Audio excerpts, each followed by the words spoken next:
If any of you guys are over 35 and you remember Blockbuster Rewards, that was way out like in, the 90s. That was the first loyalty program I ever built. But LinkedIn, different from loyalty. And how I got my start on that one is that when I was an undergrad, my work study job, I was a journalism undergrad, and anybody who could write, they put into the resume lab. And so I spent 4 years helping people write their resumes. And then as LinkedIn came on the scene, it was a natural progression to go into LinkedIn. And now, of course, it has become, it's the way to find a job. And so I'm a big fan of it. And, as I tell people, when it comes to your resume be absolutely fantastic. But, if you're really networking, maybe 300 or 400 people are going to see it. Whereas with LinkedIn, you're up 24/7 and you get to control the message. So I love it. And so I also want to introduce my friend Paula Calise, who, if you will take yourself off mute, I'd love for Paula to give her credentials if you don't know her. And she is an executive recruiter who brings a different perspective to this class. Paula? Hey, Jen. I'm here to support Jen tonight because I use LinkedIn for fulfilling my profession. I search LinkedIn to find the right candidates for my clients every single day of the week. I'm a power user, and my opinions about LinkedIn is how useful it is for me to find you. And so Jen will call on me a couple times during the evening, and if I have any color commentary from the point of view of a recruiter, that's what I'll do. Thanks, Ren. Okay, I'm going to share my screen then, and I'm laughing. Whoever put in the chat, my 9-year-old asked me last week what Blockbuster was. Yeah, I know. All right, good. Let me put this up on screen, and can you guys? Let me get my slideshow mode. Can you guys see my screen? Perfect. Okay. So our class used to be called LinkedIn. It's not Facebook for Business, but we've changed it as we've evolved the class material. And just a commentary on how this class, how our material has evolved for this class is that Paul and I have differing opinions on how things should go right on LinkedIn. And again, we both believe fundamentally in the power of LinkedIn, but we both have different ideas about how we approach it. And just so you guys know, I mean, I am a marketer by training. And so I'm very much into the jazz hands style of telling your own story. Paula, of course, as she said, she is an executive recruiter, and she looks at so much LinkedIn every single day that, she has a different take on it, and we agree to disagree. And that's why we like presenting various perspectives for you. That way you can find something that looks like it's right for you. So tonight with LinkedIn, first of all, like I said, it's 24/7. And I think that's a fantastic thing because, again, you control the narrative. When you have a resume, you are a product on paper, right? You are Kate Hodeback, you are a product. And, with LinkedIn, again, you'll see, I prefer people doing their LinkedIn profiles in first person because you get to tell your own story. The other thing too is, again, the resume is a static piece of paper, and the LinkedIn profile, again, can be very dynamic. I mean, you can change it literally every day if you want to, whereas, your resume is in a database somewhere and you don't get a choice to change it. So like I said, I think it's fantastic. And, this survey that Paula, or this statistic that Paula found, 7 in 10 employees use LinkedIn to find candidates to search and to vet. And I'm like, well, what the hell are the other 3 doing? Because I don't know anybody who's not using LinkedIn these days. And if you're not on LinkedIn, you're a fool. I think that's completely true. So what we're going to cover tonight is we're going to do an overview of the major sections of LinkedIn and what they are best used for, give you the tools and know how to create a powerful profile, teach you how to position your profile for a job search versus a personal brand build. And again, if you are just starting your program and you've got a couple of years to go and you're not going to be actively on the job market, well, then you're building a personal brand build. And LinkedIn is fabulous for that. We're going to talk about the tricks for being found by recruiters, and we're going to, again, show you how to proactively find your next employer. And normally we kick this off by asking you guys to do a little exercise together, but since that's not possible, we're going to dive right in. Okay, so a word on profile completeness. And LinkedIn constantly adds things to your profile so that if one day you hit 100%, the next day there's a chance you may be at 95% or 90 because they've added a whole new section to it. And again, what you need to do is you do not have to be at 100%. And like I say, for instance, I think my profile is pretty powerful, and there are things that I will not put onto my LinkedIn profile. For instance, I don't think I am 48 years old. I don't think anyone cares what my GMAT score is. So that's not, even on my profile. But you need to have a good headshot, right? You need to have a strong headline and a strong summary. And those are the big three that we're going to kick off. The value adds on this, dates, employers, certainly you guys will want to add your education or your pending degree. And anything that you have that makes you stand out, right? Second languages, I say top secret clearance. My brother has it, so it's on his profile. If you're published, those type of things. And again, going the extra mile, this piece, it is, beyond the basics and the big stuff. It is at your discretion, what you want to do. But as long as, your big three are solid, you're in good shape. So we like to start this off in terms of like talking about profile pictures. And we say make yourself proud because your best bet is going to be a professional headshot or your MBA or your Deadman headshot, assuming that SMU still provides those services for you when you start. But camera phones have gotten so fantastic these days that you could literally just be, up here against a blank wall with a jacket on, and like most of us are doing Zoom calls these days. Nice on top, business on top, and party on the bottom. So again, you can do it that way as well. Just look professional, right? And the whole thing about, I think a lot of people think that they want to add personality into their LinkedIn photo, but there are some big ways that you can absolutely derail yourself on this one.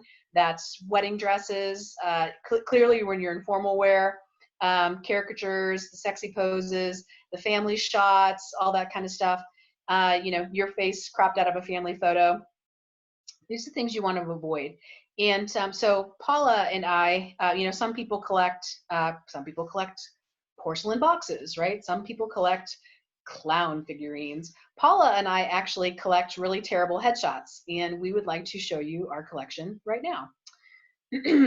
So this one, if this doesn't say, I'm a completely legit person, I don't know what does. This one is, the people start looking like their pets after a while. And again, if you worked for PetSmart, this would be completely appropriate, but this person did not.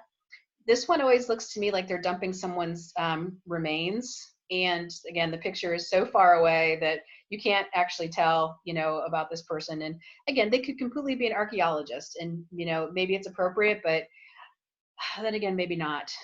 This one, clearly she was out with her sorority sisters the night before and cropped herself out.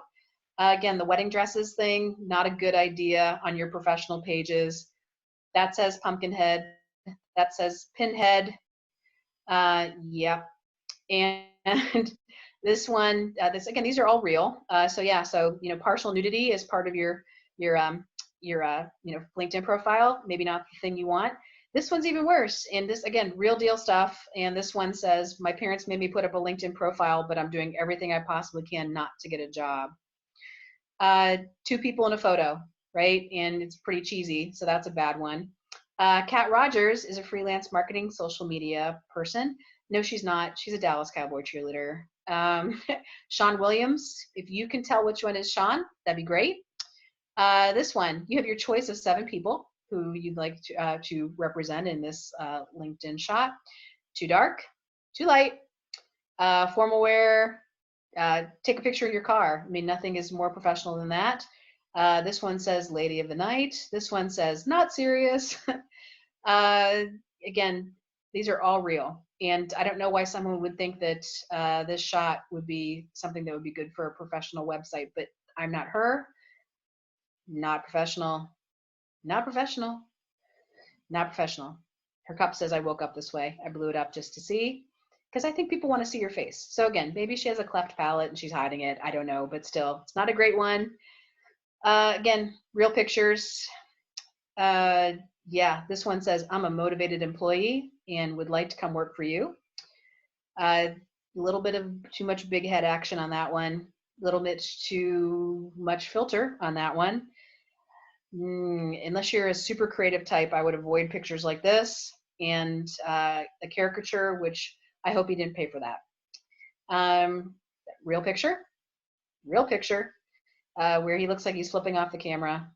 Why you'd hide your face, I don't know. Somewhere behind there, there's a woman. That one says I'm on vacation permanently. That one says I'm Miley Cyrus. That gentleman is a CPA in his pimp hat. And I guess he's trying to convey that he's a fun guy. And again, you can kind of see why all of these are not good ideas. This picture's from 2006, so you know he doesn't look like that anymore. And purple hair, maybe not for, you know, the most conservative of companies. And this one, Paula found this one. This was a woman who was applying for a creative position at a relatively uptight company. So the purple hair was not going to fly, but you know, if she had been applying for something like working at Sally Beauty, I think she would have been great for it. But again, just be very careful about what you want to put up about your profile picture, because you don't know how people are going to interpret it. I love this one just for the sheer complete obliviousness of the fact that he took a picture of himself looking down in the mirror. This one says, I'm a serious guy. There we got Grandpa the Toy Maker. You pick. Is it twins? One person? We don't know. This one says, look at me, I'm sunshine and rainbows. Again, these are what people are choosing for their professional photos. Are you qualified? This gentleman, you would think this might be a Tinder profile. Indeed, it is not. He does not want to be a personal trainer. He wants to be a brand manager. But as I tried to talk to Paula about this one, and I said, maybe he's trying to show that he's really disciplined. And she was like, no, I don't think that's it. So that's the end of our collection. I hope you've enjoyed that. So let's talk about how you can do your best photo. And there are a lot of services out there that will allow you to crowdsource your own photo. And I picked one called Photo Feeler. And what you can do is you can use it for actually for business. You can use it for social. You can use it to test out actually your pictures on dating websites. But of course, the focus for this is how to make a professional photo your best one. So I put 3 of my photos up there. And again, this is your 3 criteria that you're going to be ranked on, right? Competency, likability, and influential. And I know, as Kate mentioned, I'm the CEO of my own company. I work with major retailers across the country. And of course, I would like to look competent and influential. The picture that you can see, the one on the right, was the one that was chosen, and I absolutely hate this picture. And I think that I look like I'm losing my hair, and I look pinched. So I hate it. But again, you know, it's the one that scored the best. So I wasn't willing to give up that easily, and so I went back and I just cropped it. And again, you can see what happened on this one, where just by cropping it, and again, maybe it was just the pose or the crossed arms, but this one got me a lot more competent, likable, and influential. And so photo feelers are a great one because you can pay if you want instant gratification for this, and pay to run a test, right? Where you're going to post your picture and other people are going to rate you. Or if you don't want to pay for it, you don't have to, because you can basically have a social contract with them and you rate a lot of other people's photographs. And then once you build up enough credits, you can run your own tests and not have to pay for it. So Photo Feeler, again, one of many out there, but you know, pretty interesting in terms of just the feedback it gives you. And you know, and your name's not up there, so it's just they're completely judging you on your appearance, what you're wearing, and you know, the background of the photo. So I like black and white personally because sometimes my hair is really, really red, bordering on orange, and frankly, I would just like to surprise you in person when my hair looks like that. So that's why I keep my photo black and white. So some tips to look your most competent. The gesturing, the funny faces, all that kind of stuff, just don't do it. You know, one that got got very popular a few years ago was what I call the intellectual side gaze. And I guess people, you know, think it looks serious, but you want to make eye contact because this is your first impression as people are looking at you on your profile. The head tilts, the stand up straight, don't take a selfie, it's too casual. And you know, the other thing too, right? Take your picture in business clothes. And if all else fails, I love this one, wear glasses because they actually read smarter. And so I think this picture is funny because, you know, on the left, he looks kind of like a creeper. And then, but you go to the right with the glasses on, and now he looks like my IT support guy. So, you know, again, there's lots of ways that you can, you know, manipulate your photo. Don't go crazy on the filter stuff, because, you know, you do want to look like the person in the picture when you show up for an interview. So I'm going to stop there and see if there's any questions before we start talking about professional headline. Anything? Let's see. Nope. Okay, good. I pulled up chat. Okay, fantastic. So that was section 1. Section 2 is your professional headline. And again, just to tell you, just to call out what it is, this is what LinkedIn will auto-populate if you don't take this into your own hands. So whatever your current title is what will pop up. And, you know, lately with people being furloughed and released from their jobs, you know, as people put up their, you know, freelance consultant or contractor or looking for employment, that's what'll pop up as your professional headline. So you want to take charge of this, frankly. So what you're going to do with your professional headline is use it to sell yourself. And you know, you've got 120 characters to do it. And what I always say is, again, remember that I'm trained as a marketer, so my viewpoint is very much of a marketer. And I always say, think about what your differentiator is, because you know, one thing that we would do in class if we were together tonight was we would have Paula pull up her recruiter dashboard, and we would show you a live search. And so, for instance, if you're a project manager and we search on that, and I think the last time we did it, the criteria was project manager, Dallas, more than 10 years of experience. And I think those were our 3 criteria. And I think there was 3.2 million results for the Dallas area alone. And so again, think about what you do, what problems you solve, how you stand out, and what value you add. And those should be some of the things that are in your professional headline. So for instance, I chose my friend Jim Thompson, and he has a company that does very much what my company does. And so Lift Engagement Strategies, as I told him the one day, I think that you sound like the company that makes those like wheelchairs that climb up the wall, you know, with a button. And because that's what it, because it's great that your title's up there, but you aren't explaining how you add value. And so, you know, for mine, right, I say loyalty guru. I struggled personally with the word guru. I grew up Catholic, and that feels to me like I'm inviting God's wrath upon me. But Paula convinced me into it and said, you've been doing this for 20 years and you've built some of the biggest programs out in retail. So you can actually use that word and not feel bad about it. But again, what do I do for a living? I help companies build and fix their customer and their loyalty programs. But most people know me professionally for building GameStop's Power Up Rewards. So a little bit of a callback in terms of, you know, my professional credentials. So, you know, in about, 15 words, I've explained to you exactly what I do and exactly what value I add. So I looked at 2 of my friends as well, Jesse and Jason, and they both are district managers at GameStop. And so Jesse, you can tell, did not, he hasn't changed his title. It just auto-populated with his current title. And then Jason, though, retail field leader, people builder, mentor, and then Epicurean. And he wanted to throw a little personality into his headline because he wanted to actually make a job change, a career shift, and get out of retail and get more into, frankly, the craft beer space. And he did make the transition. But again, the same job, but presented very differently. And so I think you get a different flavor of, what each person brings to the table. So think in terms of search terms, right? Because again, the examples that we've got here up on screen, so good but very plain, right? VP of marketing, and people understand what that means. But again, you could be the VP of marketing for a big company like GameStop, right? Or you could be the VP of marketing for Bob's and Boss toilet paper.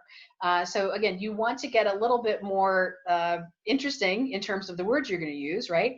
So, but interesting but confusing. Okay, change agent, right? This is the second example we've chosen. It's too broad, right? Because again, you could be a change agent in any profession, and I chose garbage collection or microtechnology.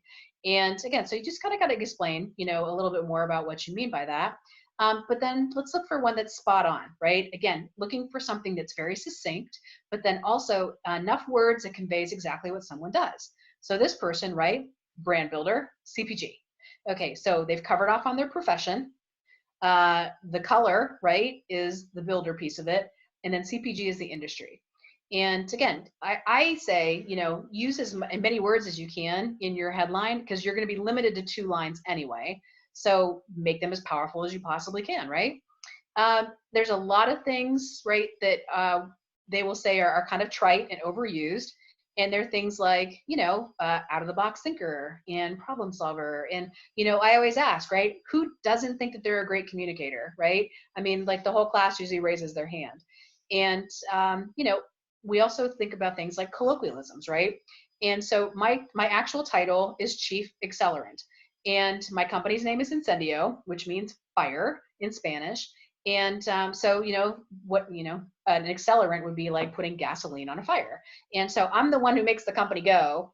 And so that's why I chose that as my title as opposed to CEO, because, I started my company out of a bedroom in my house, and CEO felt a little grandiose for what I was doing every day. But it does create an image. And I'll tell you, my title is very memorable. But again, use that kind of stuff really judiciously. And, if you go on my website, and I, hope that you will, well, the new one will be up in a week, but the current one, everything focuses on the brand. And so it makes sense that that would be my title. All right, I'm going to pause. And is there anything on the professional headline before we keep going? It looks like there's questions in the chat. Okay. Someone is asking, is this a good place to put your Art of Hello intro? I believe that's referring to Paula's BLC. This is the perfect place to put it. And yes. Thank you for asking that question. Yes. So for PMBA students, how can you balance saying you're trying to get your MBA, but you also are working professional as well? How can you kind of put that to indicate to future or potential recruiters that that's kind of where you're at? I would say definitely talk about your current position, but then I would throw up in your headline, MBA candidate. And the closer you get to graduation, put your year up there. But again, if you're just starting the program and graduation's a little far off and you can't actually entertain job offers, I would just use the word candidate. Paula, do you have any other counsel? No, I think that's fine. Okay. There are two other professional headline, but your title. If you've got multiple degrees, although you want to demonstrate your education, sometimes it can look a little obnoxious. Do you have any recommendations with regard to certifications, titles, things like that that might be appear a little obnoxious, but you still want to include?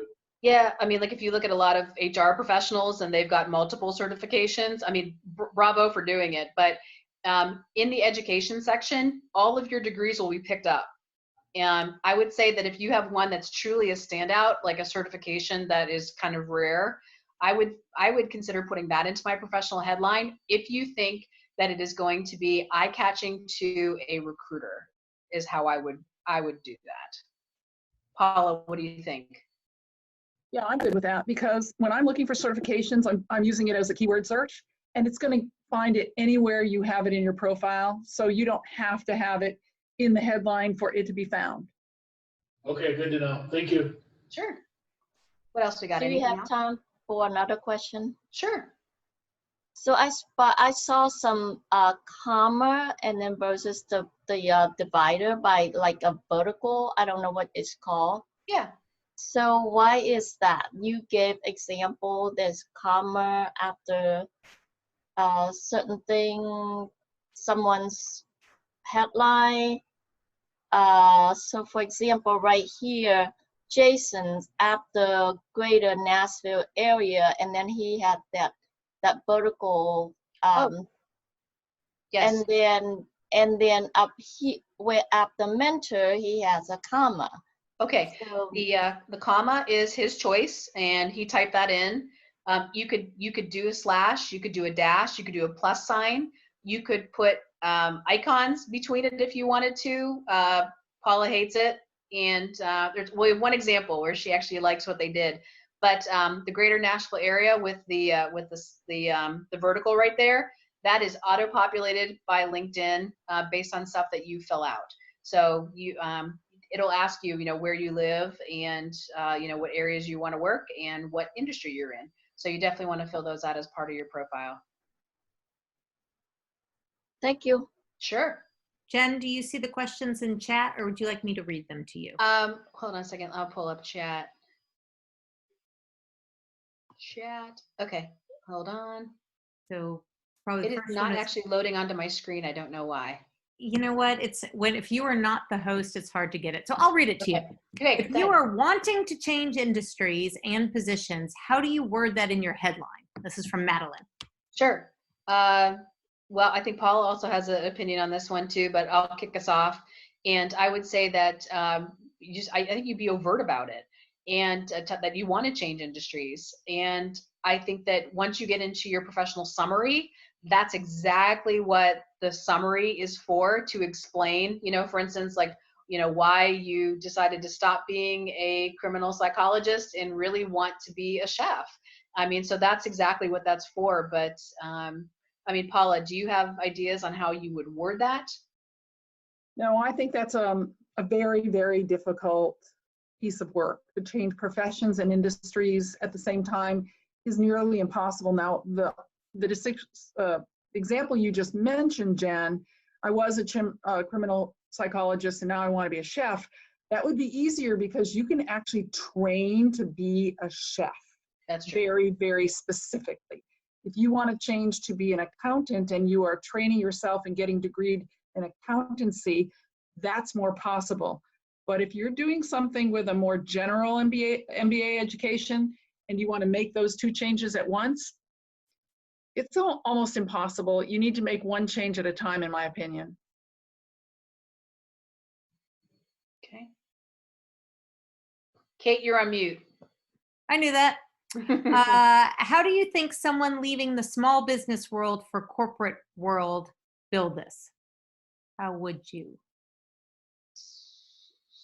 This is you're looking for a corporate job, or you are in a corporate job? They're leaving the small business world to go to the corporate world. All right, yeah, this is my question. So I spent the past 10 years, my family had a couple of small businesses. Yeah. My dad wants to retire. I don't want to take them over, so we sold them. And so I'm trying to re-enter the corporate world. But it's kind of hard. You know, I was kind of my own boss for the better part of 10 years. Sure. I guess I kind of struggle seeing stuff like that, trying to kind of pitch myself. I have a lot of different things I've learned over 10 years of running teams and costumes, and building brands and everything like that. But it's really hard to kind of focus on what I want to build. So any advice you can give in terms of either one of you? Well, I was there for Art of Hello when you did that last week. So your advice would be greatly appreciated too. Absolutely. So I would say, and I'm sure Paula has ideas as well, whatever your skills are in the sphere that you've been in will be transferable skills in a corporate environment. So I would say, you know, pick your best 3 skills and talk about them. And I mean, and you just said, you know, you understand about, you know, brand building. You know, you probably have a really good understanding of marketing across, you know, multiple areas, probably, you know, partnership marketing, advertising, and, you know, in terms of retention, right? How do you keep customers coming back? So I would say pick your 3 and then talk about those in your professional headline, because I think the professional headline should be used to explain what problems you solve and what makes you different. Because, you know, again, there's so much vanilla headline out there that, and again, I wish that we could be in a classroom together where we could show you Paula's dashboard, because when she pulls up all the results and just how fast they scroll through them, you know, she, you know, and her colleagues, it's startling, and you really have to find something that's really going to pop to make you stand out. Paula, what would you add to that? You know, I think that moving from small business to corporate life is easiest if you can stay somewhere within the realm of the industry in which you came. This is very similar to the last question. Can I change professions and industries at the same time? Corporate America is very risk adverse, and they're going to see that as a risky move, taking on somebody who has been their own boss, who comes from a new industry, who comes from a different industry, a different profession. So I think that making that transition from small to large, stick as closely to the the ground that you know very well and very well. That would be my point of view. All right, now there's also a question about balancing keywords at the beginning versus the art of hello archetypes. How do you make sure you get the keywords in? Paula Okay, should take that. so the art of hello is going to give you a headline that is descriptive, unique, and can be remembered. That is a perfect thing to put in your headline. All the keywords, Jen, I think you say there was what, 2,000 characters or something for the summary? And in that summary is where you can embed all those keywords. Yep.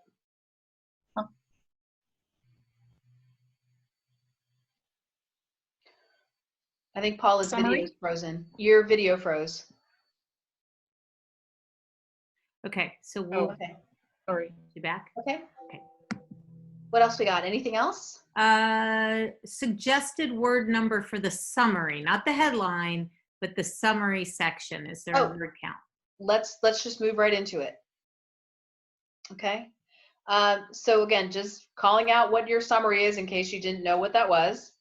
And always I say, right, again, my lens is as a marketer, are you compelling, right? Because again, I said, resume is you as a product, but again, think of yourself as a product, right? And why I would want to buy you, right, to be my employee. And this is where I always say I love first person because again, you get to tell exactly the story that you want. Know that only really the first couple lines are getting read, right, by a recruiter who's doing the scrolling. But again, don't let that limit you in terms of what you want to put in there. And I always say, be interesting because, again, you can pick any profile on LinkedIn. Scroll for, search for like 5 minutes and you will see some incredibly boring profiles. And I say, don't be bland, right? Because you can decide, again, what you want to say in this. And, are you looking for a new job? Like Tanvir, right? Making the change. And explain why you're making the new job or, making a job change. Do you want to just polish your profile, right? That's completely fine. And again, like I said, if you're just starting the program and you're not going to be active on the job market for some time, polish your profile, right? Just use what you're learning tonight to make it tighter and better. Or again, like looking for new customers, right? Paula and I are each, business owners. And so our profiles are positioned a little bit differently than someone who, is not looking for customers. So in terms of like, for like driving a business, right? This is Paula's, experts in hard to fill positions, right? If you took Art of Hello, you've heard this, right? And her contact information right at the top. For me, when I was a vice president at GameStop, there's no way in hell I would have put my email address and my phone number out there. But now, of course, now I'm hunting for business all the time. So, the tide has turned. So again, this is where make your first couple lines really super impactful. And, like I said on the previous page, you need to decide what your focus is before you start to write your summary. Okay, but if you're trying to find a job, right, this is where I am seeking a challenging position in an agile organization. Frankly, I would have put that right up at top because, some recruiters love the idea that you're actively seeking because that means they can place you in a job very quickly, without having to go through, 2 weeks of notice and a week in between and all that fun stuff. But we'll also show you that LinkedIn also has a button that it's in your profile that you can actually move over to active status. So that recruiters know that you are looking. And again, we'll talk a little bit more about that, but it's basically a hand raise without having to be completely overt. And that's good if you're in a current job, but looking to make a change. So this one, I always say write in first person, right? Because third person does look impersonal or it looks like someone has written it for you. And so Ron Johnson, I don't know if you guys remember him, but he was the CEO at JCPenney. For enough time to put them in some serious financial straits. But I always love this profile because, and they've just recently taken it down, so finally. But I love that if you see down here, option 1. And I laugh because his whole profile was option 1, option 2, option 3. Clearly no one actually read what they posted, and I found it to be relatively humorous. So again, just, watch what you're writing. And, but, one of the nation's most creative and accomplished retail executives, Ron, is widely recognized. Okay, clearly his admin wrote it for him. As you think about what's going to go into the first couple lines of your summary to really make it impactful and powerful, tell people what problems you solve. And I always use the example of I was working with a client who was a CIO of a retailer who had been exited from the organization. And I said, you know, describe what you do, describe what problems you solve. And he said, well, you know what I do. And I said, well, yeah, I know what you do. I said, but I want you to be able to, right, articulate what your value proposition is. And we ended up calling his wife, and we said, hey, what does Jim do for a living? And she goes, well, you know, computers and stuff. Okay, so that was his spouse. And, you know, if your spouse can't even articulate like what you do for a living, you got to put some hard thought, right, into what you're going to put into your professional summary. And this is why you should think of, you don't have to write this, but think about, I can help you, okay? Because I think people lack imagination, right? And again, if you are, say you're your focus is small business and you're a CPA, right? I can help you, you know, get your taxes done. I can help you get your books straightened out. You know, I can help you find creative ways, you know, to keep 2 sets of books from the IRS. Okay, I don't mean that, but anyway, but again, think about that frame up, and I think that'll help you as you start to write about how what your differentiator really is. Quantify your results and give details, right? It gives you credibility in this one. And, you know, again, be judicious, right, about what you have to say about your credentials.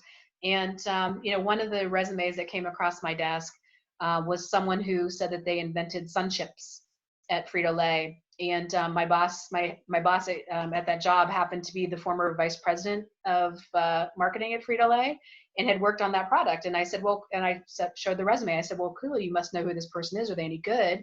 He said, I have no idea who that is. And so, but he was sufficiently curious enough to go and investigate this person. And it turns out that they were like 2 years out of college and was working on the team. But to say that they invented Frito-Lay Sun Chips was a bit of a stretch. And again, so, you know, in our interconnected world, be careful about what you say. I mean, just make sure you can back it up. And if you can, fantastic.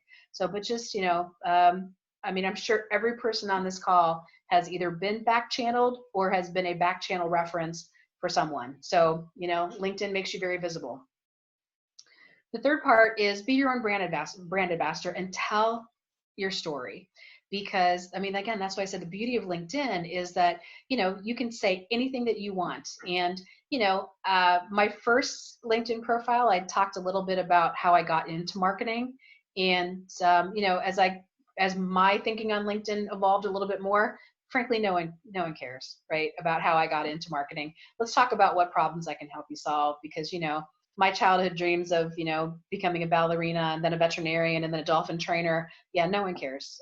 So just talk, you know, keep it professional. So according to LinkedIn, there are several words out there that are completely overused.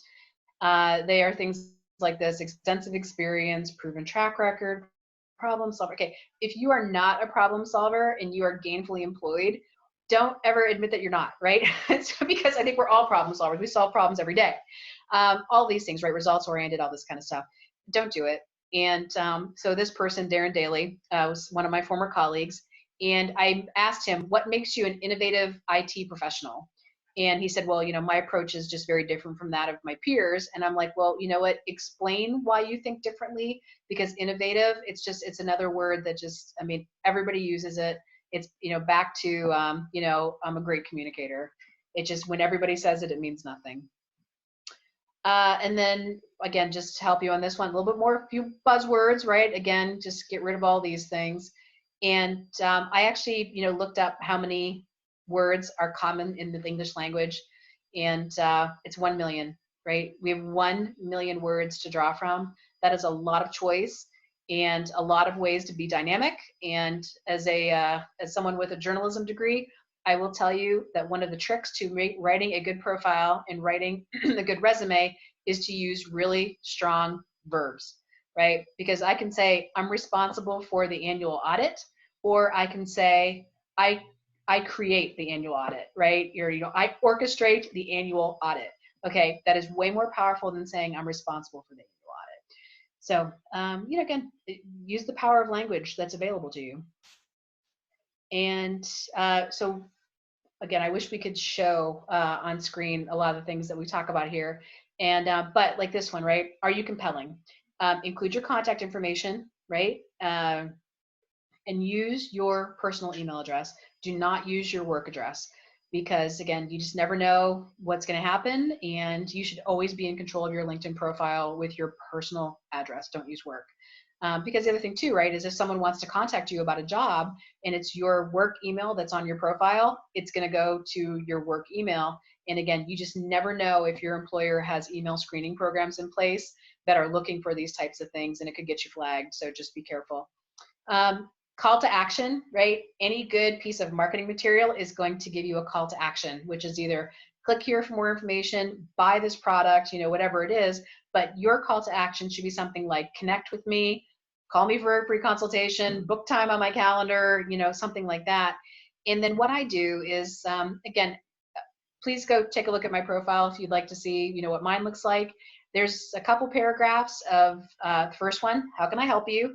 How to contact me. And then I always recommend that, again, you've got 2,000 characters in your professional summary, and you'll see, this is not my list, but this is someone else's.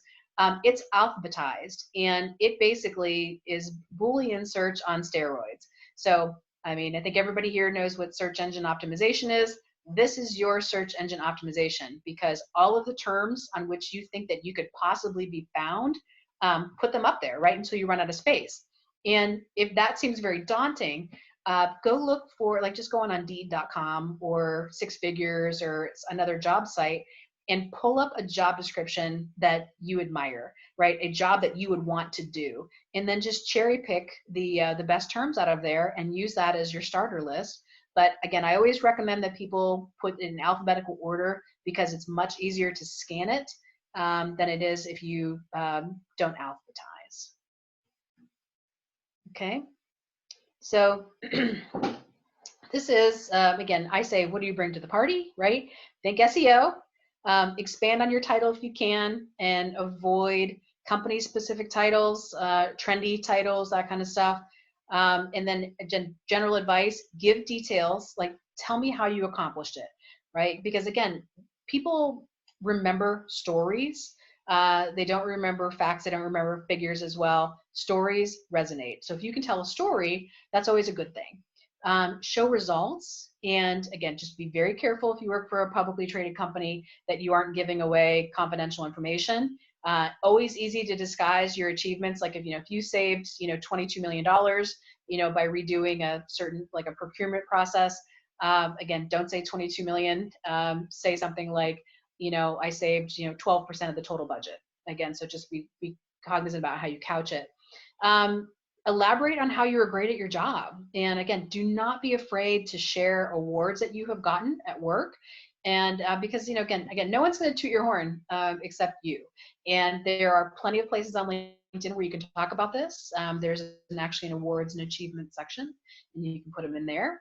And then, again, tell how you make a difference and use your recommendations to back that up. Because, again, this is where you get other people to say nice things about you.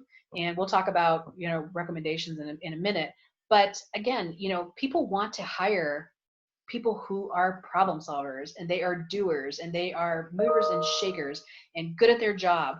And, no one wants the guy who's been, 17 years in the same job without a promotion. People want to hire people who are, moving up the ladder because they're making a difference. Okay, so we've got some advice on titles here. And again, just again, to give you an example, we found this one a couple of years ago, the M2M IoT Advocate. And this was really before the Internet of Things was an acronym that was relatively, relatively popular. And, we were like, well, do you think M2M means mobile to mobile? Do you think it means machine to machine? And again, just a little bit too general on that one. Another bad title out there that we found, Wizard of Light Bulb Moments. It's just, I don't know what to say about that. Worst one, though, that we have seen is Chief People Herder. And that was someone who was an HR professional, and that tells you exactly what you need to know about how she feels about the people in her employ. that you are basically lemmings. So that's terrible. We did find one, social media badass. This is someone's title, and they do have the chops to back it up. And Paula, this was the person who worked for Avocados of Mexico. Oh, I don't recall, but it was somebody who really, you're right, had the right credentials and could get away with it and had the personality to get away with it. Not many of us would want to say that about ourselves, but in the occasion that you can, you should, if you want to. Mm-hmm. The social media badass title we found interesting because this person had actually run a Super Bowl campaign and not only hit extraordinary metrics on the Super Bowl campaign, but then also comboed it with a campaign in Times Square. And in terms of just total views and the attention that they got, this person could totally pull it off. But, you know, badass, I mean, you know, we live in the South and some people have an aversion to profanity. So just, you know, be careful about what you do there. And then good, again, this sounds, you know, a little bit staid, but digital marketing director. It tells you what area of marketing you're in. It tells people you're in marketing, and it tells people the level at which you're operating right now. So that's good, right? Because someone could either want to be hiring a director, or they could be willing to take a gamble on you and take you up to the next one. So the other thing too that I have learned from Paula is that you definitely want to show promotions and growth in your role, because employers want to hire people who are doing really well inside their company. You know, I was someone who used to jump jobs every 2 years because I'd come in, see the problem, fix it, and then I'd move on to something different. And, you know, every time I left, it was for a better title and for more money. And, you know, that was fine, right, when I was younger. But, you know, from an employer view, they love to see people growing and being promoted in their role because it shows that you're valuable and that you're good at your job. So don't be afraid to talk about that. And, you know, the question we normally get is, you know, either I've been with the same company, I've had 3 jobs. I would say put each one of those jobs as a separate line listing, as opposed to, you know, your current job and then talking about your promotions in there. Because if you put each one as a separate thing, it's going to be very easy for someone to see that you rose through the ranks via promotion, as opposed to, you know, burying it in your job description, because then it's forcing them to read. And again, you want to be very skimmable, you know, easy to read, easy to digest. So question that we got earlier was on MBA. And again, you can put that in the top. So you could be, you know, Jenn McMillen, MBA, totally fine. Or you can put it in your education. And like I said, either way, it's going to be picked up. And, you know, again, and with the multiple certifications, try and keep those, you know, in that area, because like I said, whoever raised it, it was a great question. It does look like alphabet soup if you've got, you know, like certainly 4, 5, 6 certifications, and it kind of starts to lose its impact. Okay, I'm going to stop there because that's a big section on professional summary. And Kate, would you tell me if we've got any questions? We do. So okay. I'm going to go backwards here. So Matthew asked, what if you wear many hats? Should I list all the job functions or focus on the best ones? I think it's going to depend on what job you want next. Because if you want a job where you're more of a specialist, choose your best 3. And if you want a job that's more of a generalist, then go big, go wide. That is depending on what you want to do. All right. Now there's Paula, a question. I would say, Paula, anything to add on that one? I'm good. Okay. I have a question about call to action. If you're a full-time student not immediately graduating, what is a good call to action? That's a great question. How about, are you looking to be a summer intern? There's one. Are you interested in finding a mentor? Are you interested in being invited to professional association meetings while you're still a student? So any of those you can use as a call to action. That's a great one. Go ahead, Matthew. I have a question. Maybe it's a twofold question. Number one, is there a preference with regard to the type of MBA? If you did, for example, an executive MBA, professional, full-time, does that matter at all on your LinkedIn or resume for that matter? And then second question is, I'm getting to an age now in my mid-40s where I know that people say they're not ageist, but sometimes with my accomplishments and my work history and putting dates on my degrees from 20 years ago, I feel like it's a disadvantage sometimes that I might be perceived as somebody who's too old. Do you have any suggestions with regard to how to be honest and state the facts, but maybe not draw attention to your age, perhaps? Okay, I actually would like to put this on Paula because of the sheer number of profiles she looks at on a daily basis. I think that, Matthew, you're right. At some point, we age out of thinking that we're going to work in corporate America, but not in your 40s. You're good. This is prime time. It's not a problem. If you have 20 years of work history, but there's no date on your degree, it's easy to figure out, so there's no use covering it up. I think that people who are 58, 62, 65, and they still hope to get that executive position in a corporation, that they're going to worry about ageism, but you're good. You're just fine. Thank you. And then just a follow up on that. I think it was a slide before it talked about the number of pages or number of jobs. I think it was just go back to your last two roles, the last two recent positions. Is that so? If that happens to fall within the last 5 years or the last 20 years, it's not really the time as much as it is the roles themselves that we're looking at. Mm-hmm. I like to see at least 10 years. Okay. Yeah, but again, if you're going to be judicious, if you can only put 2 in there, or if you only want to put 2, again, make sure it's your most recent 2, because then people will, of course, judge you on your skill set. Right. Okay. Thank you. Kate, anything else? Yes, and then Xavier wants to know, I know you addressed a few things about what not to put on your LinkedIn if you don't want your current employer to know you're looking. Sure. But is there anything else you should be aware of if you don't want your employer to know you're looking for a new job? Let's see. Well, you can embed the word seeking into your profile, which will give a heads up to recruiters, right?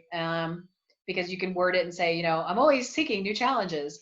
But this button that's in the back of your, like it's hidden in your profile, it is super powerful. And again, one night in class, I actually flipped it and I forgot to flip it back. And the next morning I had several recruiters asking me, are you really serious? You want to go back into corporate life? And I was like, whoops, sorry. So, it sends out a little ping. I'm going to pivot a little bit on your question and just say some stuff that I would recommend that you never put into your profile are your religious affiliations and your political affiliations. And I personally am very active in my church, but you're not going to find that anywhere on my profile because it's nobody's business what I do on Sundays. And again, you never know if someone is coming at your profile with bias. And we had someone in class who his property, his property butted up against one of the big churches in Dallas, and they had done something that he was extraordinarily torqued with. And there was a candidate who was a member of that church, and because of his own personal anger about what happened with his property, he wouldn't even interview the candidate, and the candidate had done, of course, nothing to it. So just again, I would say leave out any sort of religious types of things. And again, I know that probably comes up against some of your volunteer experiences, but my philosophy is do not give people reasons to eliminate you. The other thing too, right, is political things. And, you can be a member of Young Republicans. And if you want to put that on there, go ahead. But, understand that 50% of the country is probably not Republican. And as we talked through also about, groups and following on things, I always suggest to people that they don't follow Donald Trump, whether or not you love him or you don't love him. Don't give people reasons to eliminate you. So just be judicious, right? I'd say keep it professional and, just understand that people are going to view you through their lens. So like I said, don't give them reasons to question, what you're all about. One quick question was, would you recommend removing volunteer/leadership experience as president of the Christian Law Association? I still think it speaks to your professional credentials, because if you are in law school, I think that it sounds like a pretty meaty leadership position, and it was in service to your degree. And, you know, assuming that you want to be a lawyer, I'd keep it, because I think it speaks more to your professional experience than it does, you know, as opposed to being, you know, the president of the Christians for Change, for example. And one last question. When you were talking about the list, you had the alphabetized list. Yeah. Does that go before or after your story? That goes after. So because what you want is, what a recruiter is going to see when they are scrolling through profiles is they see the first 2 or 3 lines of your professional summary. So don't waste that valuable real estate with your alphabetized list. Right up the top, talk about what problems you solve and how you help and how you add value and how you are a differentiator, and then follow at the bottom with your list. Okay. All right. Wait, sorry, one more Sure. quick. Sure. Popped up. If you founded a startup, is it looked down upon to include CEO within your title while in school? You know, I'm going to punt to Paula. I don't think so, because if it's a startup, I think you just need to call out that it's a startup, so that people can kind of gauge your title, right, against your levels of experience. But I'd love to hear what Paula has to say about this. If you're comfortable in using the title CEO, do it. As an option, you might use the word founder. That's a good one. Okay. Kate, anything else? What is the most effective way to notate a temporary furlough from current position?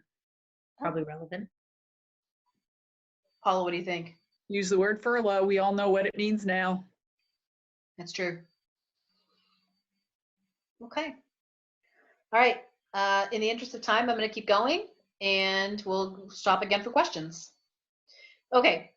So special characters, one of the earlier questions, right, kind of addressed this, and you can use them if you want, right, to stand out. And bullet points and stars on LinkedIn are the most common thing. And then I put the most popular characters on the internet, again, not on LinkedIn, I want to be clear. Some people saw the sickle and wondered. But I'm a fan of special characters, because I'm like, anything that makes you stand out. Paula, not so much, except we have one example where I said even Paula likes this use of special characters. And so Daniel Mofor, I don't know if you guys have ever seen him. He certainly has made the rounds on the Dallas TV programs. But again, he is a men's style consultant. And so the tie, the shoe, and the scissors, it works for this one. And again, I think it's a great use of characters. But, you know, again, just, you know, use them judiciously. The next thing is on skills and endorsements. And I am sure that if you have spent any time on LinkedIn, you have been asked to endorse colleagues, and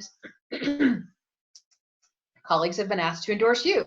So you can have actually up to 50 skills, and the algorithm that runs behind LinkedIn is going to pick up the things that are occurring most often in your profile.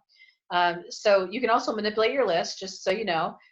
You know, I looked at mine, and when I first started teaching the class several years ago, and for instance, e-commerce was one of my highly skilled ones. Like you can see it, I think this is mine. Like if you look at e-commerce, 99 plus, I mean, it's great that I got recommended for e-commerce, but I mean, I'm proficient, but I'm not expert at it. And you know, what I do for a living, right? I mean, I help companies design their loyalty programs, and that wasn't even showing up like in my top 5. And so after, you know, again, drink my own Kool-Aid, I manipulated my list so that loyalty would come higher up in there, which means that as people were being asked to rate my skill set, that loyalty program design, for instance, would come up higher. And so there's only 99, it's going to say 99 plus, 500 people could endorse you for a skill, but only 99 plus is going to show up on them. And this is a great place to talk about the social contract that exists on LinkedIn with you. So the more active that you are on LinkedIn, the higher you will be in search results. And so, you could be up against a colleague and have the exact same, or another candidate, right? Have the exact same qualifications, I mean, to the letter. And if this person is on LinkedIn quite frequently, they're actually going to be higher in the search results than you are. And that is because LinkedIn wants you to engage with the platform. And so when they see that you are interested and that you are engaged, they reward you with a higher ranking. So how can you get more, get your ranking higher? Certainly, if you ever are sitting on Sunday morning, right, with a cup of coffee, and just go on LinkedIn, and you will be presented with, hey, would you rate Michael high for strategy? And if you just spend 5-10 minutes just doing all these little things on LinkedIn, you've actually kind of fulfilled your end of the social contract, and your rating will rise. And it just it makes sense when you think about it. It seems kind of unfair that you could have a 100% complete profile and someone else could have 80, but yet they're rising higher in the search results. Well, it's because they're engaging with the platform, and that's what LinkedIn wants you to do. So you can do that, and and again, if you would like your rating to rise, you can always post articles. You can go in every week and change to the, and then next week change the to back again, and that counts as engagement with the platform. So just know that, right, this algorithm that runs behind it, it is very much based on you and your behavior. And again, the more you use it, the more it likes you. So just keep that in mind. By the way, as we put this in here, this does not show up on the recruiter dashboard. So only colleagues will see it. Like, they can't even search on that criteria. Like, give me someone who's got 99 plus in direct marketing. So they can't even search on that. Okay. Make it easy to find you. I mean, this is the best advice I can give you, right? If you're going to spend this time, working on your LinkedIn profile, make sure that it's really easy to find ways to contact you. So, again, whatever you're comfortable with, put that in there. And, there's, if you look, there's other things. There's a box called Other that you can add things into it. I call it Adult Show and Tell. And so, again, if you want to post a current copy of your resume, you can do that, right? Do it in PDF form, of course. If you want to post presentations, if you want to post like a video of you speaking at an event, something like that, having interactive content as part of your profile is also a really good idea. Because, again, think about what LinkedIn looks like, right? It's white with lots of black text. And so, whatever you can use to, kind of perk it up and make your profile clickable, that's always a good thing, right? Please don't link to Facebook, though. I beg you, don't do it. The other thing, too, is custom URL. So it's a great, easy way to brand yourself. And it's kind of a nice subversive way to do it as well, like as part of your professional signature. So your personal URL, right? LinkedIn will assign one to you when you join, and but you can change it to anything that you want as long as it's available. And so, like if you are someone who's got a relatively common name, and and you just finished your PMP certification, and you want to put that into your make that your custom URL, if it's available, you can do it. And I say this is really good for your personal branding because, mine happens to be my name. I got on this, train long enough ago that I could use my name. But, again, if whatever you are really great at, you can make that into your URL. So, like I said, like logistics whiz, ace problem solver, whatever, you could be, you could be John Smith, newly minted MBA, if that's what you want as your title. But why I love this is because you can put this into your auto signature as part of your work email. And, it's a way that someone can check you out and, and click directly into your profile and see what you're doing. And, and if you choose something, that talks about, from a branding perspective, like something you're really good at, it doesn't look freaky to, anybody inside your company. And, and again, like I said, it's a nice little kind of passive way to be, putting your profile out there. Okay. So a note on recommendations, right? So if you have recommendations, you are 3 times more likely to be found. And, what I say with recommendations is don't go crazy with them, okay? Ask all the time. because especially after you finished a really big project and, you know, something where either, I mean, your project was so big that it made the earnings call or a press release, or you won an award internally, that is a fantastic time to ask for recommendations from people inside your company. Some people tend to go bananas with it, right? Too many recommendations. And when I say the previous one, right, don't ask all at once, because what happens is people who have, unfortunately have been furloughed or laid off, all of a sudden, all of their recommendations are within like the same 2-week period. And you can see what happened, which is they asked for them, you know, all at once. Don't be afraid to give someone starter copy when it comes to getting what you want on your recommendation. And, you know, again, some people find a blank page very daunting, but other people, you know, again, if you just said to them, hey, I would love it if you could write me a recommendation, you know, on the project that we just finished. And, you know, what I would love for you to talk about, if you're comfortable, is, you know, my ability to manage a 50+ person team, my ability to come in on time and on budget, and the fact that I'm an absolute joy to work with. You know, again, don't be afraid to give starter copy, and then someone can make it their own. And so I give this example of one that someone wrote for me, unsolicited. And when I say, so it says, Jenn is high-spirited, spontaneous, and whimsical. I sound like a horse, in my opinion. I do. So I wasn't quite sure what to do with this, because it's such a nice recommendation. But again, do not be afraid to ask for what you want. And frankly, what I should have done is thank him for it and then ask him to remove the first sentence, because like I said, I don't know. I sound like I belong in a stable, or I'm a fairy, you know, so not exactly what you want, you know, in terms of your recommendations. Who you should ask for recommendations, I always suggest 3 per position. Ask your boss or a superior, right? Ask a colleague or a vendor partner. Ask a subordinate, because these 3 people are going to give very different views of you. And that's what you want, right? Is you want to provide a very well-rounded picture of yourself on LinkedIn. And LinkedIn will ask that person how they know you. I mean, so it's going to be very clear that, you know, I reported to this person on this project, or, you know, I was a partner, etc. Okay.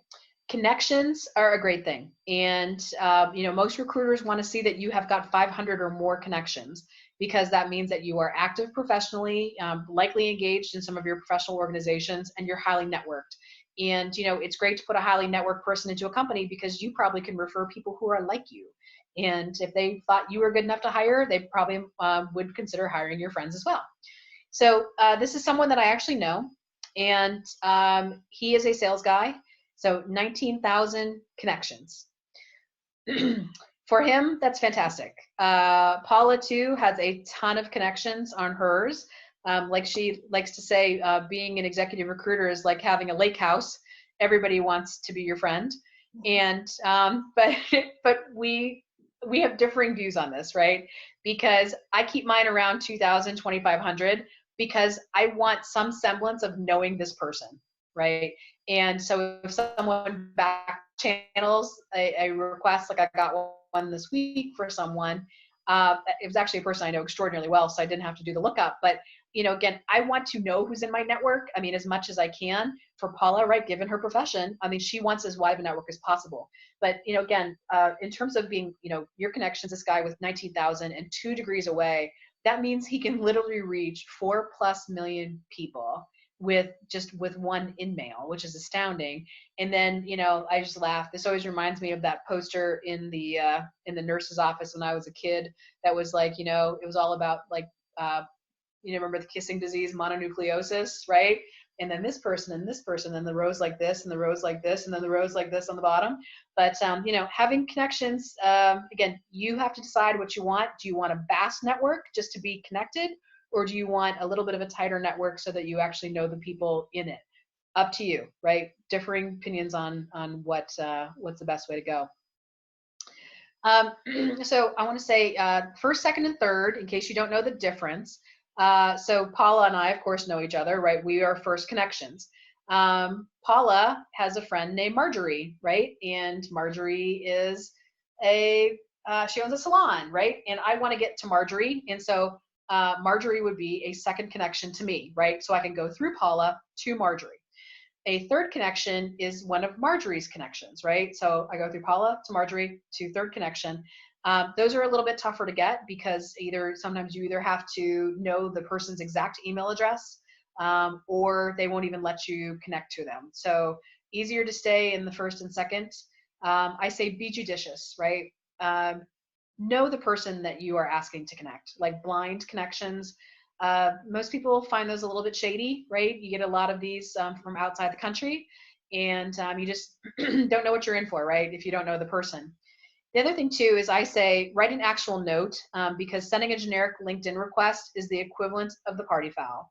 And so thank you to several of you who sent me LinkedIn invitations today without any sort of identifying note of who you were, because I have no idea if you're in class tonight or whether you just literally found my profile and want to connect. And so, again, what you should be doing, right, is introducing yourself with some sort of detail so that they understand who you are, right? Hi, Jen, I was in your class tonight. Hi, Jen, I met you 2 weeks ago at a networking event. Something like that. Again, just to show that there's an established connection there. And then just be careful, right? Because again, I just pulled up a picture of what the mobile app looks like.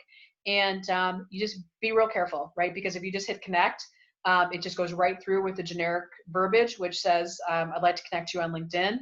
Make sure that you personalize the invite because again, it is in this day and age, it's very easy to ignore your invitation if there is no reference point as to how that person might know you. Okay, we just talked about the 500 connections and how recruiters find that to be a really great thing. And then the other thing too, right? Again, going back to the algorithm, you get more, more points basically from the LinkedIn algorithm if you are the one who is invited, as opposed to being the other way around. And so, again, for me, I don't care. I got plenty of activity in the LinkedIn app, otherwise. And, but again, just so you know that that's something. And then on the flip side though, the other thing too, is you can ignore people's invites as opposed to decline. That used to be an option. And again, I don't even ignore them. I don't even click ignore. I just don't even respond. So again, up to you. Okay, so I referenced earlier the little show and tell. And someone is sending me a LinkedIn note that said, I sent you an invite a couple of hours ago. I'm currently in your SMU seminar. Please reconsider. Okay. Anyway, but again, show samples of your work if you can, because people love to see like show and tell. And it's a great way of, especially if you've got something you're really proud of, put it up there. Color is fun. And, would you rather watch a 90-second video or would you rather read 3 minutes of content? Right? Most people would say their attention span is more oriented to video. So think about what you can put up there. And there's lots of great tools out there on LinkedIn. So for instance, like if you want to showcase your portfolio work, if you are a videographer, right? Or a graphic designer or a professional photographer, there are so many great tools out there that'll allow you, for instance, like to link to your profile so that people can very quickly see what you're all about. And then this one, again, we're getting to the end of our time together. So I also love a background photo because I think it's subtle reinforcement. And so, if we were together, I would ask you, what do you think that this woman does who is at the top of, the top photo? Well, she was, up until a few months ago, the general manager of North America for Godiva. And so that's a good background photo for her. The second one is, as a matter of fact, I referenced him earlier in the presentation. This is Jason Sparks, who was the DM for GameStop and now works for a craft brewery. But when he was undergoing his job search, he wanted to stay in Nashville. Could not consider moving for family reasons. And so he put Nashville up as his background. And again, just a subtle reinforcement of something that you want to convey about yourself. This bottom one, this was a college student that I was working with, and he was trained as a business analyst, but what he really wanted to do was do statistical work for a major league baseball team. And, we went through his LinkedIn profile, put up all the stuff about being a business analyst, but putting up the, the baseball background was just his own way of, kind of basically getting in like his dream sheet. And as a matter of fact, next month he moves. He is going to work for the, oh my gosh, Baltimore Orioles. Yeah. So anyway, so dream come true, right? So again, I'm not saying the background picture did it, but he was found, and was doing enough other things too, talking about baseball statistics in his profile. But again, subtle reinforcement of things that you want to communicate about your brand. So the other thing too, right, is you just have to make sure that your profile is set up the way that you want it in terms of being found. And so, you can start and edit your public profile and choose what you want to show. I will tell you, I think the basics, the picture, your headline, your summary are must show. For me personally, like I hide my contact list because I've got too many people trying to, get at my contacts through me, and I'm not comfortable with that. So again, just, you get to choose your settings on what you want to show. So just make sure that at some point you do that. This would be something that I would recommend that we do if we were having a workshop tonight together. Groups, be a joiner, okay? So you can join up to 50 groups. And the great thing about groups, like the little secret here, is that recruiters will often post their jobs in the group section first.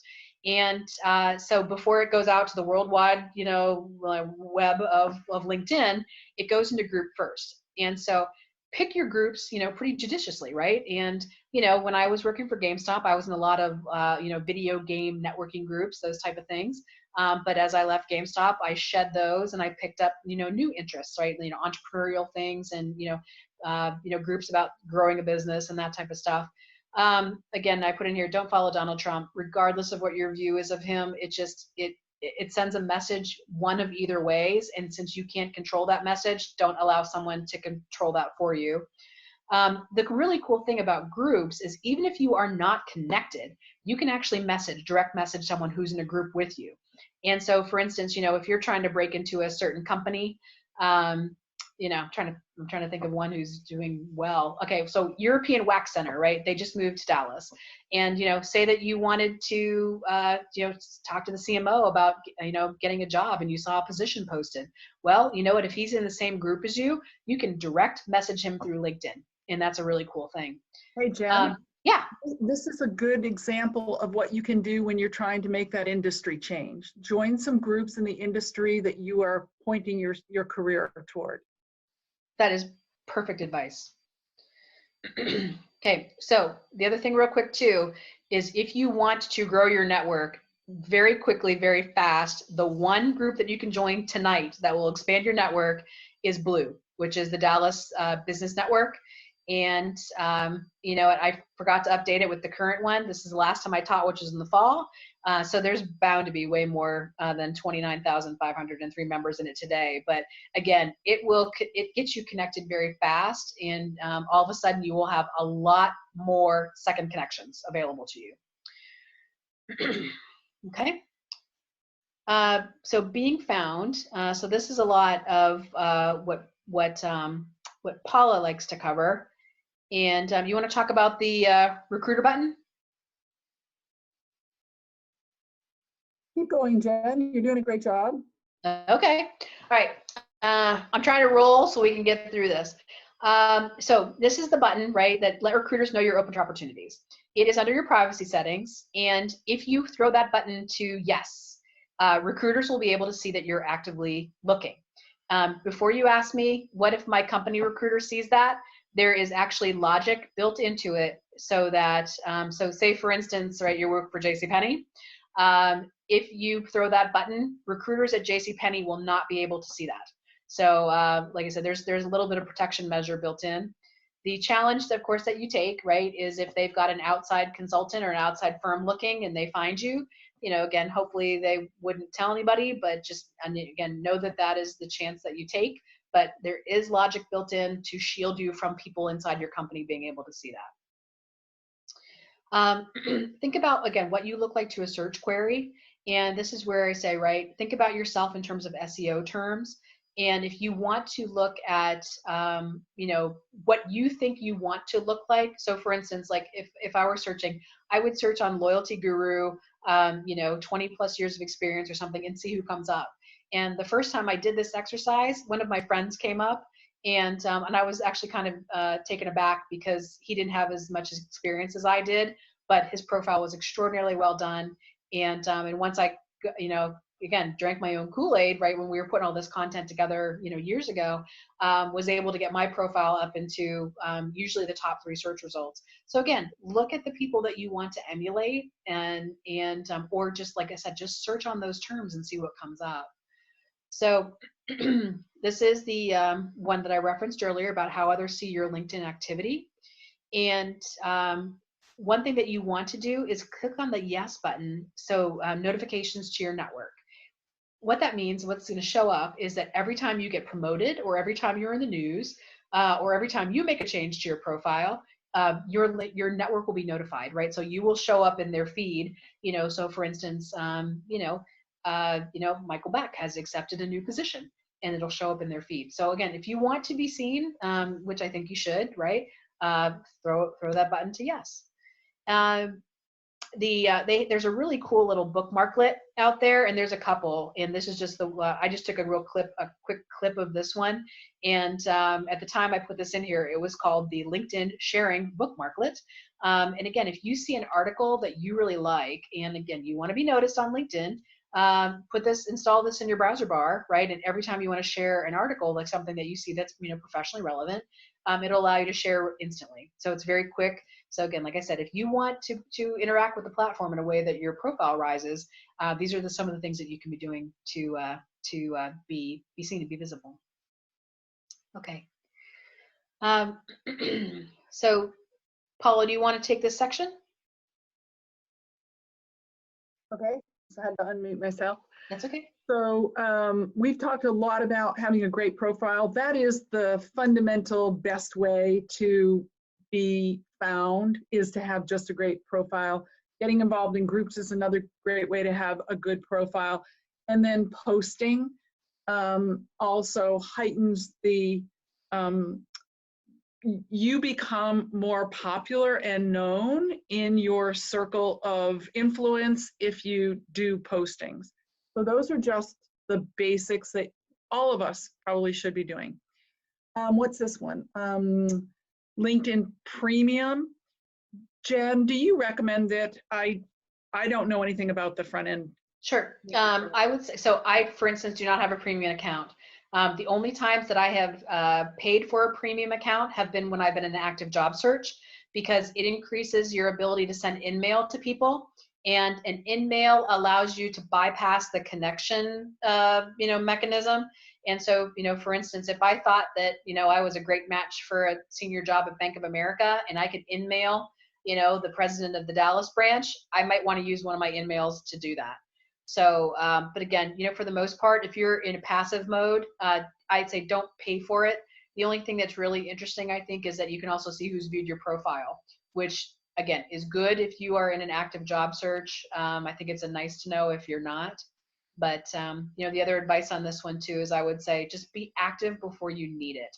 And you know, a lot of people right now find themselves looking and, you know, I think wishing that they had taken a little bit more time to build their own brand, or, you know, speak at, you know, attend meetings or speak when they could, those type of things. But, you know, again, all this stuff will help you. Advanced search. Okay, I'll cover this real quick. Boolean search, I think if you don't know what that is, it just means that it's the way, it's a search methodology that you know, allows the web to find you, basically. So the reason I put this up here, this first one, right, is CEO/CFO/COO. If you do not put spaces in between them on either side of that slash, only if someone actually typed in literally the search terms CEO/CFO/COO would they find you. So again, just, you know, a little note on that one. You know, again, great ways to increase your network if you need to, right? Find fellow alumni. You can find companies of interest. You can find, like I said, this fourth one, right? To go deep in your target companies if you're actively searching. find people to link with and begin a relationship, right? Again, a cup of coffee is not a hard thing, you know, when we're not in a global pandemic. But you know, advanced search, again, it's powerful if you're in a job search mode. An example of how to be found, we usually get this question, and this is someone that Paula found in one of her searches. And what I like about this one, Jen, is that this gentleman said he's open to opportunities, and thousands and hundreds of thousands of people are, but they say nothing. He took the time to say, I'm interested in being a chief financial officer, a vice president of finance, a treasurer, you know, and so on and so forth. And what he was really doing is he's adding keyword searches to that part of his profile.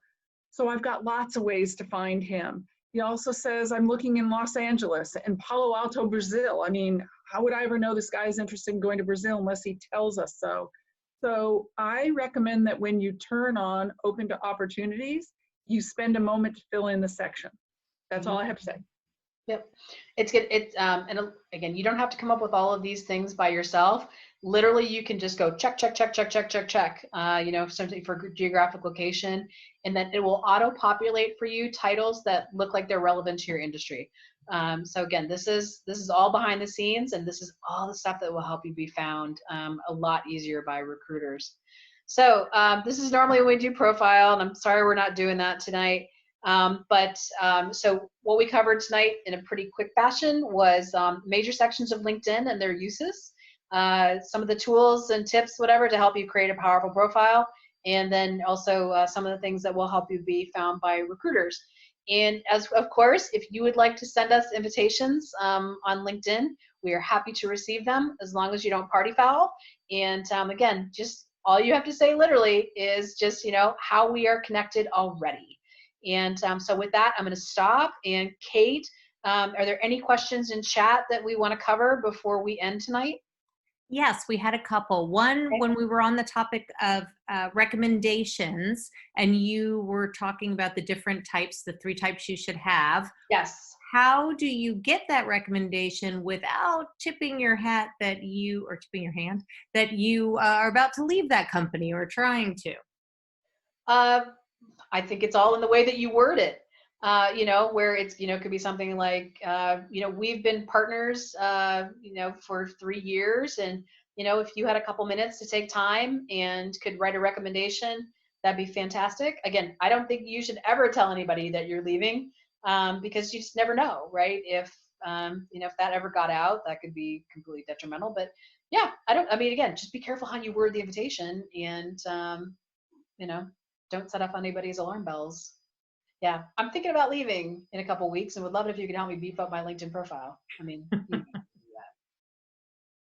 that. Okay. If we're currently studying, I've worked in several industries, what industry should we include in our intro information? If you are talking about the auto-populated one that we looked at, like the first one said retail, or it said, you know, greater Nashville area / retail, I would say choose the one that is going to best match where you want your career to go. Because I can choose for mine, I can choose entrepreneurship, I can choose retail, which is where my clients are. You know, there's a bunch, but you know, again, wherever you want your career to head, choose that as your industry. All right, next question. I have a problem coming up with what to say about myself for the headline and the summary. Are there any services you can recommend, like Photo Feeler idea, where you can get feedback about your profile? I have never seen one, to be honest. I do not think that you should outsource that. I don't think so either. Yeah. That is your brand, and you know your brand the best. And you know my soapbox on this is come to Art of Hello and then work it out with a friend. But you really own the right to define yourself, and please do not outsource that. Yeah, I would say if you're struggling to find things to say, go back to your last couple professional reviews and see what your boss had to say about you. And, you know, and especially if you've ever participated in, you know, peer review process, or your colleagues or your subordinates were able to rate you, those type of things. go pull up those words, right? Start there. And like Paula said, right? I mean, find someone to help workshop this with you. And I mean, I wish we were together tonight, because this is the stuff that we do in the workshop. And, you know, just in the absence of being able to help you, you know, one-on-one, I would say find someone who knows you very well, read off your list of the things that you have been lauded for professionally, and then kind of start working from there, kind of work backwards. Here's a question about awards that you've received, especially if you've received them multiple times. For example, President's Dean's List from college based on a GPA that you received multiple times. Hell yeah, put it in. Yeah, I think on my profile, right? I mean, I've been lucky enough to receive Teaching Excellence Awards through the BLC, and I think I've won 9, and I think it says 9 on my profile. So, you know, be proud. Like I said, no one else is going to toot your horn for you. So, you know, if you're a super achiever, damn, be a super achiever and tell the world that you are. Because I mean, that's a great thing, because there's a lot of people out there who are slackers, and I'm guessing that you probably are. You wouldn't be taking a class on LinkedIn for, you know, how to improve your profile. So yeah, loud and proud, baby. All right. Can the formality of LinkedIn be a double-edged sword where networking on Twitter or Instagram can provide better results depending on your industry? You can show a more comprehensive and informal view of who you are here than on LinkedIn, assuming that you post about your career on these accounts and treat them as a networking tool. Okay, that's a great question. I would say, and this depends a lot on your age, because you know, I think a lot of people who are older, not comfortable with technology, and I think LinkedIn is always a great fallback, because LinkedIn is so common. And I think I would love to just get from Paula, I mean, when you are doing searches, are you looking at LinkedIn and Twitter for your candidate searches? I know a lot of people that do, particularly in technology. But I'll tell you, those other platforms are used for so many other issues, where LinkedIn is really a business to business kind of matching site. And so in that standpoint, it's clean. Users of LinkedIn understand why they're there. Recruiters using LinkedIn know why people are there, and you don't have all these other messages going on. So I think if you just are plain old serious about a job, this is the place to be. Until everything else catches up, I'd say. Great. Okay. All right. The header picture you mentioned. Background photo? Is it a good idea to have a collage of your work? You could do that. Absolutely. Yeah. I mean, again, if your work lends itself to that, I mean, if you are someone who works like exclusively in Tableau, which is, you know, a visual software for translating data, maybe that's not a great background. But again, what if you are a professional portraitist, right? And you could put, you know, a collage of pictures up there? Absolutely do that. I think that's a fabulous idea. Or if you've worked on multiple brands, you could, in marketing. Totally. For example. Yeah. If you've never showcased any of your old articles, is it wise to go back to them and post them on LinkedIn to get traction? Or if they're old, forget about it? It's going to depend on your industry, right? Because if you work in something, I would say like oil and gas, right, which has not really had a lot of, you know, technological advancements, and, you know, you want to talk about, you know, algorithms for predicting oil and gas futures, and you wrote it 7 years ago, if it's still relevant, post it. But, you know, again, if you were talking about, if you like had an article where you used the phrase like omni-channel marketing, well, it's going to be clear that, you know, this was written, you know, quite some time ago. So again, I would pick based on your industry and, you know, and how current you want to look, and just, again, judge your content by what's happening in your industry as a whole. Yeah, so this was my question. I actually am from entertainment and events and media. Okay. And these are the articles which were probably covered my work, but I kind of never put them up anywhere in LinkedIn. In fact, I started posting them while I was listening to you. So do you think it makes sense to kind of, as a throwback, you know, that your awards or the articles that wrote, somebody else has written on you, and to showcase that, or it looks like too much of, attention seeking? No, it's not attention seeking. I think it's just you want to be seen as relevant and as influential in your space. Mm-hmm. And so, there's a way, if you want to, like if they are position specific, Mm-hmm. you can put them in as part of each of the job descriptions. Mm-hmm. But again, I don't know if I would post the articles, especially if they're older, where it says, start a post and you Mm-hmm. can do that. I don't know if I would do that. Okay. Again, just choose wisely. Based I on agree with that. I would not post anything old. I might put it into my LinkedIn profile, Fair but enough. not use it for a post. And I'll tell you why. Posts are very competitive, and there's a lot of very interesting, exciting things that come out in posting every day, and you don't want to be seen as old. I mean, dated. So Sure. put it in the profile, but I wouldn't post it. Yeah. Perfect. Thank you. Okay. I just graduated and I'm freelancing while I job search. Should I keep my title as MBA candidate or change it to marketing consultant and make sure I have the job seeking search functions on? Which is more appealing? A student working for work or a recent grad working but looking for permanent work? I'm going to defer to Paula on this one. I'm confused, Kate. Would you net that out for me? What? Oh, so she just graduated. Okay. And she doesn't have a job yet, so she's freelancing. Should she keep MBA candidate as her title, or should she put marketing consultant? Yes. And you're no longer a candidate. If you've graduated, you're a degreed professional. Right. Okay. All right. And then, is pivot become an overused word for describing your intentions? Pivot. If you use it once or twice, I think that that's fine. But if your whole thing is about pivot, it's like playing buzzword bingo with things like, the phrase North Star, right? That's one of the ones that it risks becoming overused. No, I mean, pivot's a great word. And just, look at your profile in 6 or 12 months. And if it's become a joke word, then find something else to say. But right now, it doesn't set off any alarm bells for me. Paula, again, you see so much coming through pivot.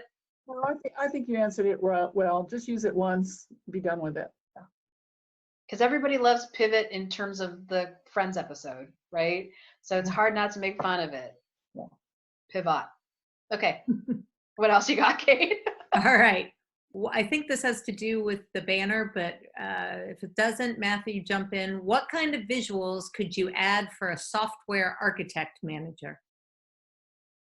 Oh, okay. So I'm actually trained as a database marketer. So my specialty in marketing. I have a feeling on this one, Jen. You what? I have a feeling on this. Well, so your software database, whatever. But what is that industry that you're in? I mean, perhaps you could do the visual for that. Yeah. I had zeros and ones raining down, for a while because I dealt so much in data.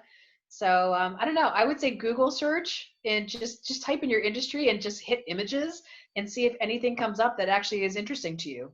And, again, barring that, if you don't want to do an industry specific picture, I know a lot of people who, will put either their undergrad, if they are in, like schools that have massive, huge alumni associations, or, right, don't be afraid to put the SMU campus background. There's that beautiful shot, right, that's looking down, Bishop Boulevard with all the trees, and it's got the SMU sign in the front. Lots of options if you don't find anything that really fits the bill on a Google search.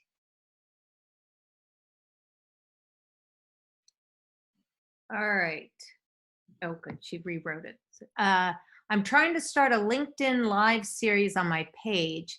And for that, there's a process of filling out a form. Any tip that your form gets merit and gets you permission to start one? I don't understand that, but maybe you do. Actually, I actually don't understand the question. Madeira, could you explain to us? Yeah, so basically, like you have an Insta live series and, so LinkedIn has an option where you could go live, right? You could do Yes, absolutely. interviews there and all of that. But for that facility is not kind of available to everybody. And what they do is that you need to fill up a form and they evaluate the form based on the content that you're going to be doing. So I just thought if there is any professional tip so that, and I know thanks to COVID, I'm sure they have, loads of applications lying there. So is there a tip that I think could you've left my area of expertise. We're really here to talk profile. Okay. I don't really know all the other applications because there's a lot of them inside LinkedIn. Yeah. I would just say, because I am not super familiar with the process, Okay.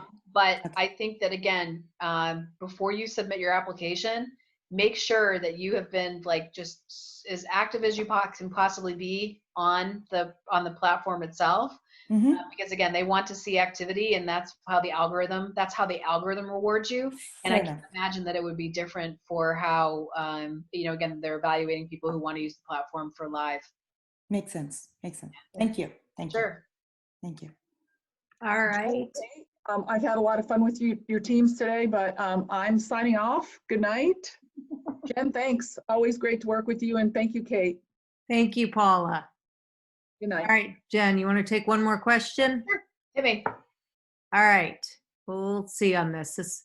We're more of business school, but we have a question about JD 2020 and how can he communicate himself. Sorry, I went really fast and I scrolled up. So I guess I would ask the person to pose your question personally, because are you asking for like your professional headline in terms of how to position yourself, or what exactly are you asking? Yes, professional headline, how to position yourself, because JD is, a lot of people use it. Right.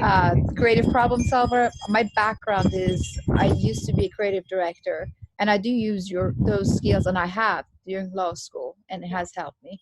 So I'm just thinking about what are good words, keywords that are different.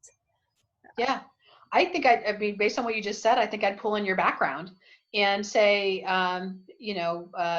attorney with, deep background in, creative services, or, or whatever, you would do, because again, it may not be relevant to what you want to do, but I agree with you, JD, unfortunately, there's a lot out there. And, again, either it's going to be your area of specialty, if you're going to say that you are really, you're not supposed to use the word passionate, but I can't think of one in the moment, but it's, like passionate about, women's rights or something like that. And again, I think I would just pick what makes you different, because to your point, yeah, a lot of JD out there, but use your headline to talk about, again, how you are different and what your differentiator is, or use it to talk about the job that you want, like the area of specialty, or the type of firm, or, whether you, want to join a big firm or not. So again, I think there's lots of ways you can use your headline. I'm assuming that you're going into a job search mode. You are on mute. Yes. Okay. Yeah, I mean, again, if you aren't comfortable talking about your differentiator, use it to be very as specific as you can about the type of environment that you want to go into. Yeah, because you can say seeking, right? Seeking whatever you want to say, and that's a good way too. And again, it's easy for recruiters, but promise me that once you land, you will change your headline. Okay, thank you. Sure. All right. Any other questions? It's a lot of thank yous. You're welcome. You're welcome, everyone. I know Jen says you're welcome. Absolutely. I love this. I love teaching this class. I really do. And, I hope that at some point, because Paula and I teach together, we usually teach 3 times a year, and would certainly welcome you to join us when we're back on campus. Hopefully it's sooner than later. And because like I said, usually at the end of class, we do a 45-minute workshop where we'll give you, a hit list of all the things. This is what our workshop sheet looks like. I put on screen, but, here's another quick tip. This is my last thing I'll leave you with. If you are going to make changes to your profile in the next couple days, go into into your privacy settings and turn the button over to no. Because what's going to happen is if you have been working all along during our seminar, every change that you have made is going to show up in the feed. And so it's going to say, Karen changed her profile picture, Karen added experience, Karen, and so just if you do not want that type of bombardment, go into your privacy settings, flip the button, and then when you're done, flip it back out again.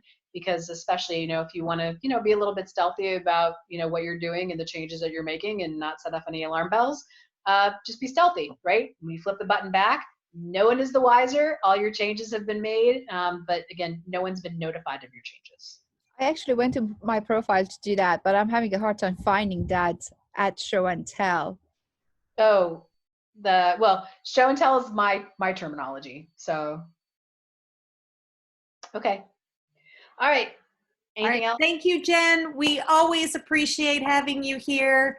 Now that it's online, I get the pleasure of sitting through it too. So thank you. One day when we see you live, we'll have another logo trinket for you to thank you. So we really appreciate, because you don't have enough, I know. I love swag. So, always something to wear to the football games. I love it. That's right. Cool. Thank you. Thank you. Thank you guys for your time tonight. Remember, when you get your Qualtrics survey, please take a moment and fill it out. It's like 6 questions.